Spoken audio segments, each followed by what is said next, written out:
Direct identity लगेगी ना, ये वाली mod x is greater than a होता है तो x is less than minus a और x is greater than a. बस मॉड में एक्स था वहाँ, यहाँ पर एक्स प्लस 1/3 आ जाएगा। लेस देन जो भी वैल्यू है माइनस लगा के, फिर एक्स प्लस 1/3 ग्रेटर देन 8/3। बस बाकी नॉर्मल 1/3 उधर गया तो -8 -1 -9/3 से -3 बन गया। यहाँ 1/3 उधर गया, 8 -1 7/3 बन गया। ये बन गया लेस देन -3, मतलब -∞ टू -3, और ये ग्रेटर देन 7/3 तो 7/3 से इन्फिनिटी। बस सिंपल है, बिल्कुल डायरेक्ट वाला पार्ट है। डायरेक्ट ये जो सेकेंड आइडेंटिटी है वो यूज होगी इसमें। 1 उधर गया तो ये हो गया modulus of 4 - x less than 3 - 1 2। अब ये लेस देन वाली आइडेंटिटी लगेगी जब हमारा mod of x less than a होता है तो x belongs to -a2 plus a जाता है, लेस देन में बीच में जाता है। 4 - x -2 से 2 हो जाएगा, जो सा रूल है। और अब वही स्टेप, पहले 4 हटेगा, -4 वो करेंगे, -2 - 4 4 - x -4 2 -4। वो बाद में मॉड तो हटे, मॉड हटने के बाद ही तो ये -6 हो गया, 4 4 कट के -x हो गया, -2 हो गया। अब माइनस से मल्टीप्लाई हो जाएगा, +6 हो गया, साइन चेंज x हो गया, साइन चेंज 2 हो गया। क्या आ गया? x belongs to 2, 6 open interval. ये भी आइडेंटिटी डायरेक्ट नंबर रही जाएगा। अब ये हो गया modulus of 3x - 4 divided by 2 less than equal to 5/12। 2 से 12 कट के 6 हो गया। अब बन गया ये modulus of 3x - 4 less than equal to 5/6। अब इसमें लेस देन वाली identity mod x less than equal to a है, तो इसका मतलब x -a से +a के बीच में लाई करेगा, यानी 3x - 4 greater than equal to -5/6 less than equal to 5/6। देखो ये और ये आइडेंटिटी डायरेक्ट मैच हो रही है ना, तो आइडेंटिटी लगाएंगे सीधा। अब -4 हटेगा तो -5/6 +4 3x - 4 +4 less than equal to 5/6 +4। इसका एलसीएम 6 हो गया, 6 × 4 24 -8। एलसीएम लेंगे 6 × 4 24, 24 में से 5 को माइनस करेंगे तो 19 आ जाएगा। 19/6 हो गया, -4 कट गया, 3x बच गया। एलसीएम यहाँ भी 6 आया, 6 × 4 24 + 5 29/6 हो गया। अब 3 से डिवाइड होगा, 3 अपॉन में जा रहा है, 19/6 × 3 18 x हो गया। यहाँ भी 3 अपॉन में गया, 29/6 × 3 18 हो गया। आंसर हुआ x बिलोंग्स टू 19/18 से 29/18 के बीच में क्लोज ब्रैकेट के साथ।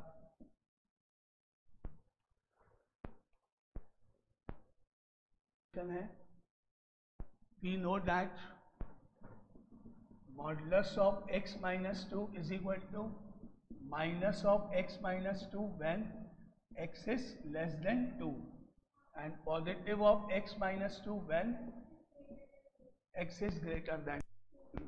तो यहाँ अपन केस 1 बनाएंगे। यहाँ पर डिनोमिनेटर में x - 2 होने के कारण इक्वल टू 2 नहीं होगा, 2 ली तो वहाँ सेकंड में इक्वल टू भी लगता है, लेकिन 2 होते ही 0 हो जाएगा, इसलिए वो ले जाएगा।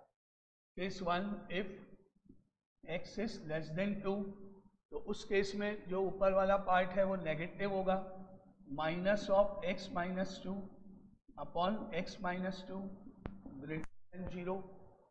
अब x - 2 से x - 2 कट, -1 ग्रेटर देन 0, -1 0 से ग्रेटर नहीं होता है, कम होता है, तो ये तो गलत रिजल्ट आ गया, इट इज नॉट पॉसिबल। -1 तो 0 से कम होता है, ग्रेटर नहीं होता है, तो इट इज नॉट पॉसिबल। तो यहां से तो कोई आंसर नहीं निकलेगा, देयरफॉर नो सॉल्यूशन। अब हम बनाएंगे case 2। If x is greater then 2, उस केस में ऊपर जो मॉड है वो हट के x-2 हो जाएगा, अपॉन में x-2 है, ग्रेटर देन 0 है, x-2 करके 1 ग्रेटर देन 0, सही है, 2 हो गया, विच इज 2।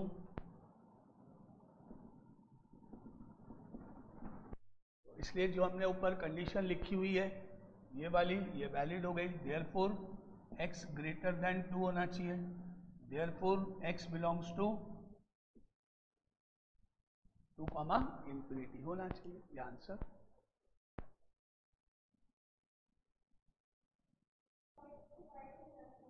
तो यहाँ पर हमने लिया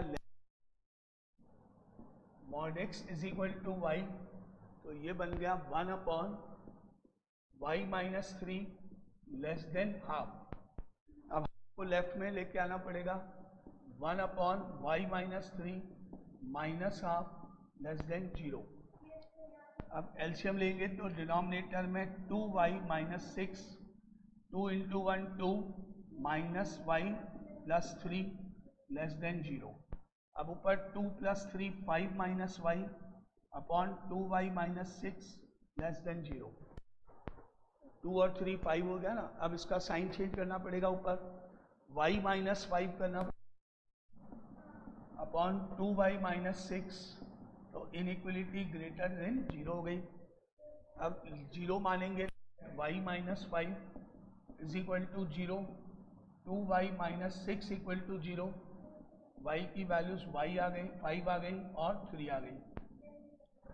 नंबर लाइन पे जाएंगे 3 और 5 मार्क करेंगे, पॉजिटिव नेगेटिव पॉजिटिव करेंगे। अब ग्रेटर देन 0 मतलब ये आंसर और ये आंसर, हाँ, तो y की वैल्यू लेस देन 3 हो गई, इक्वल टू नहीं है, और y की वैल्यू ग्रेटर देन 5 हो गई। अब y की वापस mod x आएगा, तो mod x is less than 3 हो गया और mod x is greater then 5 हो गया। अब यहाँ दो केसेस जाएंगे, बिकॉज mod x के दो आंसर है, एक less than 0, positive greater than equal to 0, equal to यहाँ भी अप्लाई किया जा सकता है। तो पहले ये सॉल्व होगा 2 बार केस में, लेस देन 3 वाला। Case 1, when x is less than equal to 0, तो mod x की जगह -x हो गया और लेस देन 3 तो है ही। अब माइनस उधर जाएगा तो इनइक्वलिटी चेंज हो जाएगी, x ग्रेटर देन -3 हो जाएगा। तो हमारे पास -3 से ग्रेटर होना चाहिए और 0 से कम होना चाहिए, यानी दोनों को कंबाइन करके -3 से ग्रेटर 0 से छोटा, ये ओपन और ये क्लोज। -3 से ग्रेटर और ऊपर लिखा हुआ है लेस देन इक्वल टू 0, -3 के राइट 0 के लेफ्ट, तो -3 से 0 हो गया ना। इक्वल टू तो दोनों लगता है ना, इस पे भी लगा सकते हैं, इस पे भी लगा सकते हैं, ब्रैकेट का फर्क आ जाएगा ना, क्लोज ब्रैकेट आएगा ना, इसलिए पे लगेगा। अब इसका सेकंड पार्ट चलेगा, वो तो डिनोमिनेटर 0 नहीं होना चाहिए बस, बाकी तो लगता ही लगता है हमेशा, डिनोमिनेटर तो है ही नहीं ना इसमें। देखो इसके दो आंसर है, एक बार -x आएगा, एक बार +x आएगा। तो हमने पहले केस लिया, इसकी जगह -x लिख दिया और साथ में ये कंडीशन लिख दी। फिर इसको सॉल्व करने पर यह आंसर आया, यानी ग्रेटर देन -3 होना चाहिए। साथ में ये कंडीशन भी है कि लेस देन 0 भी होना चाहिए, तो इसलिए -3 से 0 के बीच में सॉल्यूशन था। अब यहाँ mod x की जगह केस 2 का पार्ट आ रहा है, if x is greater than equal to 0, तो mod x की जगह x हो गया, लेस देन 3 हो गया, यानी 0 से बड़ा होना चाहिए 3 से कम होना चाहिए। तो दोनों को कंबाइन करके x बिलोंग्स टू 0,3, यहाँ क्लोज्ड यहाँ ओपन, ये अपना सेकंड पार्ट हो गया। अब इसको भी दो पार्ट में जाएंगे, इसको सॉल्व करेंगे। अब केस 3 आ रहा है, मॉड x की जगह -x लिखना है। पहले कंडीशन जा रही है लेस देन इक्वल टू 0, तो -5 माइनस उधर गया, x लेस देन -5, तो -5 से कम होना चाहिए और 0 से भी कम होना चाहिए। अब अगर हम देखें तो -5 से कम, -5 ये होता है, 0 ये होता है। -5 से कम मतलब इधर और 0 से कम मतलब इधर, तो नेचुरली जो -∞ से -5 हो गया। तो therefore x belongs to -∞ to -5 open bracket दोनों पे, ये हो गया। अब इसके बाद इसी का नेक्स्ट केस आएगा, यहाँ मॉड x की जगह आएगा +x, हाँ लिख लो, मॉड x की जगह +x, मॉड x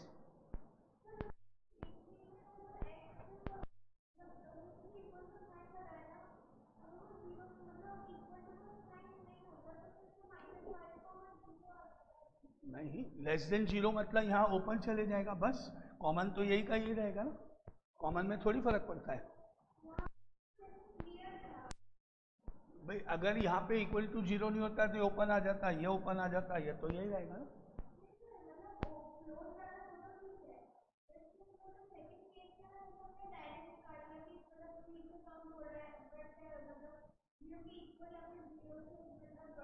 हाँ हाँ, इसमें इसमें इसमें मैंने बोला ना, इसमें भी डायरेक्ट निकाल सकते हैं, सब में निकाल सकते हैं। अगर आपको ये पता पड़े कि x is less than equal to 0 में और x इज लेस देन -5 में कॉमन क्या है, तो आप डायरेक्ट लिख दो, और अगर नहीं मालूम पड़े तो नंबर लाइन बना के लिखो।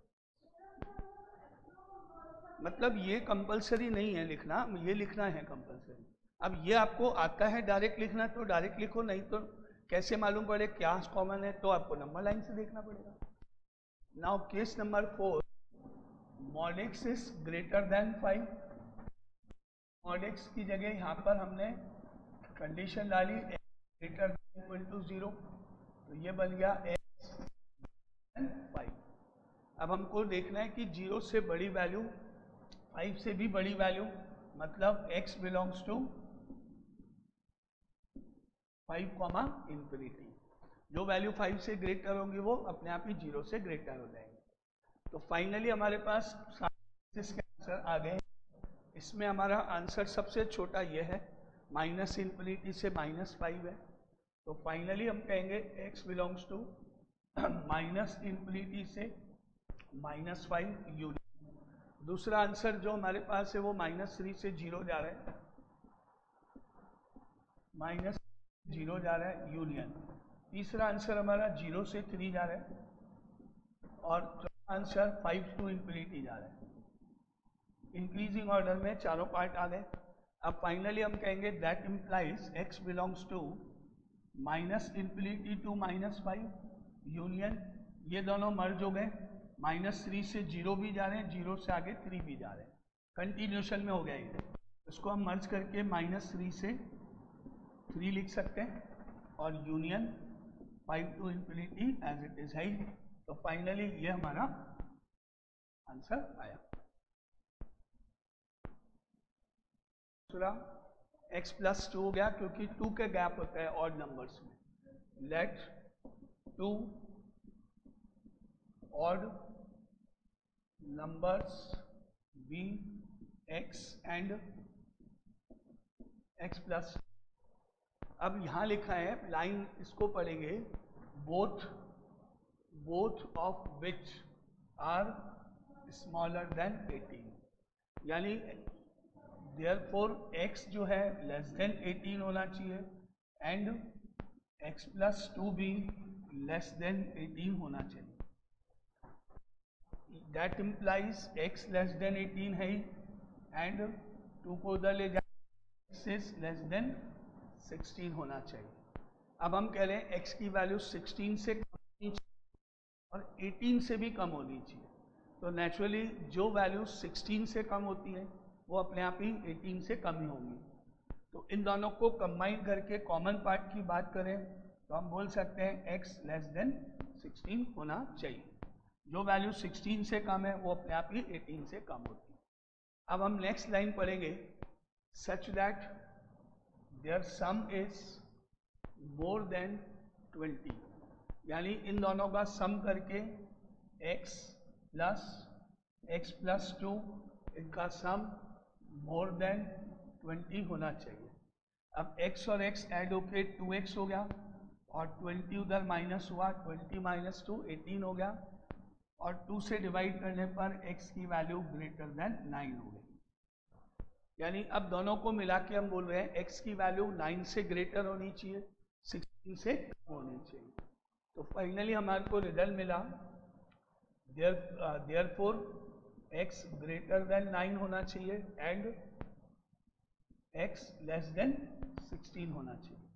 अब 9 से ग्रेटर मतलब 10 होता है, पहला नंबर हमको ऑड लेना है तो 9 से ग्रेटर 10 होता है, लेकिन 10 ऑड नहीं है। अब हमको ऑड नंबर लेने हैं 9 से ग्रेटर, तो x की वैल्यू 9 से ग्रेटर ऑड नंबर 11 हो गया। 16 से कम तक जाना है, 11 के बाद नेक्स्ट ऑड नंबर 13 हो गया, 13 के बाद नेक्स्ट ऑड नंबर 15 हो गया। बस 16 से कम तक जाना है, 9 से ग्रेटर लिखना है और ऑड लिखना है। पेयर अब बनाएंगे। नाउ देयरफॉर पेयर्स बने हमारे 11 क्या पहला 11 अगर x है तो 11 प्लस 2, दूसरा नंबर 13, एक पेयर ये बना। अगर x 13 है प्लस 2 करने पर 15 और x अगर 15 है तो प्लस 2 करने पर 17, ये हमारे पॉसिबल पेयर्स हुए। x अगर 11 है तो पेयर 13 का बनेगा, प्लस 2 करते जाना है क्योंकि एक x है तो दूसरा x प्लस 2 है। यह आंसर इसके। अब यहाँ पर भी दो नंबर्स जब हम लेट करेंगे तो नंबर्स इवन होने चाहिए, कॉन्जिक्यूटिव होने चाहिए। जो भी दो नंबर्स होंगे उनमें पहला नंबर जैसे 10 हुआ तो दूसरा 12 होगा, 2 का गैप आएगा यहाँ पे। तो हमने लेट किए, let 2 even number be x and x plus 2। अब कंडीशन देखते हैं। कंडीशन में लिखा है both of which are larger than 8, यानी first number x greater than 8 होना चाहिए and second number x plus 2 भी ग्रेटर देन 8। तो that implies x greater than 8 और 2 उधर ले जाएंगे तो x ग्रेटर देन 6 हो गया। जो वैल्यू 8 से बड़ी है वो अपने आप ही 6 से बड़ी है, तो हम इसको कंबाइन करके बोलेंगे x इज ग्रेटर देन 8। ये फर्स्ट पार्ट हो गया। अब सेकेंड पार्ट में हम जा रहे हैं जिसमें बोला है such that their sum is less than 25, यानी x प्लस 2 लेस देन 25। अब 2 तो उधर माइनस हो जाएगा और x ऐड होके 2x हो जाएगा। 25 माइनस 2 23 और फिर x हो गया 23 डिवाइडेड बाई 2, यानी डिवाइड करें तो आएगा 1.5। 11.5 इसकी x की वैल्यू हो गई। तो अब हम इसका और इसका दोनों को कंबाइन करें, हम बोल रहे हैं x 8 से ग्रेटर होना चाहिए और 11.5 से कम होना चाहिए। तो फाइनली हम बोलेंगे therefore x is greater than 8 less than 11.5। 8 से 11.5 के बीच में होना चाहिए। अब 8 से ग्रेटर नंबर इवन नंबर 10 का, इवन नंबर लिखना है ना। हाँ, देयरफॉर x की वैल्यू 10 हो गई। नेक्स्ट नंबर 12 होता है, लेकिन 12 तो 11.5 से ज़्यादा हो जाएगा, तो बस एक ही नंबर होगा 8 और 11.5 के बीच जो इवन भी हो। तो 10 आ गई x की वैल्यू, तो हमारा जो पेयर बना वो एक ही बनेगा। x 10 प्लस 2 करके 12 हो गया, तो एक ही पेयर यहाँ पर आएगा 10, 12।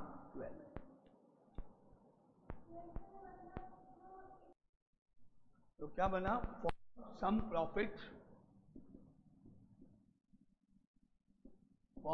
प्रॉफिट जो रिवेन्यू फंक्शन अमाउंट कलेक्टेड है वो कॉस्ट से ज़्यादा होना चाहिए।